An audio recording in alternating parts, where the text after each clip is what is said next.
What is up, everyone? Welcome to another edition of the MadGood Knicks Show annual draft player profiles. We're going to be breaking down 5 of the top prospects that the Knicks could pick up in the draft this summer. We're going to give you some pros, some cons, and what percentage chance we think these players have of actually joining the Knicks. So my player is none other than your boy Cameron Elijah Reddish, part of the Duke trio of players that might go 1, 2, 3.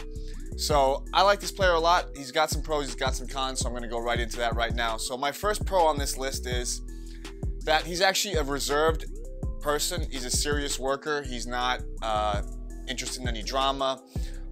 He has a crazy work ethic according to his family, according to all his friends, his coaches. At the beginning of the season, he was having some health problems as far as keeping up on the court, not feeling so well. So he made a very concerted effort to figure that out, change his diet, and work hard. So that's my number 1 pro. He's a hard worker, and everyone says he is, so that's very important. The next pro for Cameron Reddish is that he's a clutch player with a very high IQ.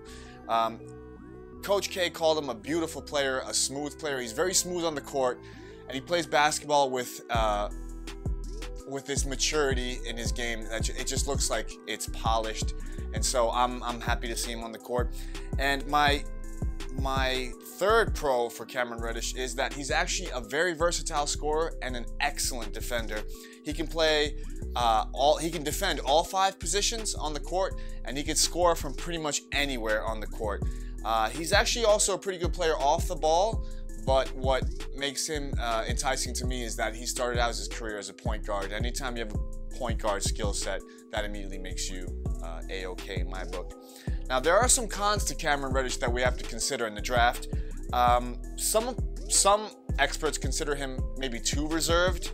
The first player that comes to mind when I think of that is someone like a Kevin Knox, where he's definitely got the skill set and the talent, but maybe the motor and the mentality to make it happen isn't quite there yet. The second con right now is, even though he's a clutch player and he makes big shots, overall his field goal percentage is terrible. He's shooting 36% from the field, 33% from 3, so there's a lot of inconsistency as far as his shot percentage, and I think that definitely needs a drastic improvement, especially if he's trying to come to the NBA.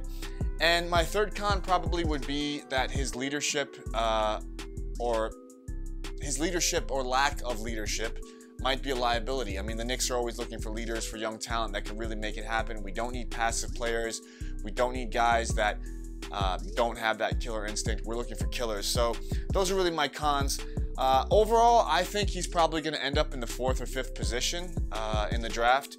And the Knicks have a 52% chance of going 1 through 4 and a 48% chance of ending up in the 5th seed. So if you add it all up, there's a very, very high probability that we're going to be in the 3, 4, 5 position. And it's a very high probability that Cameron Reddish will be in the 3, 4, 5 position. So I'm projecting about a 60% chance that Cameron ends up in the Knicks, this summer. So how do you guys feel about that? How do you guys feel about Cameron in general? I think he's a pretty good player, but he would not be my first choice. Yeah, that's how I feel about him. So let us know how you guys think, what you guys think of Cameron in the comments. And I'm going to take it on to the next guy to tell you their pros and cons.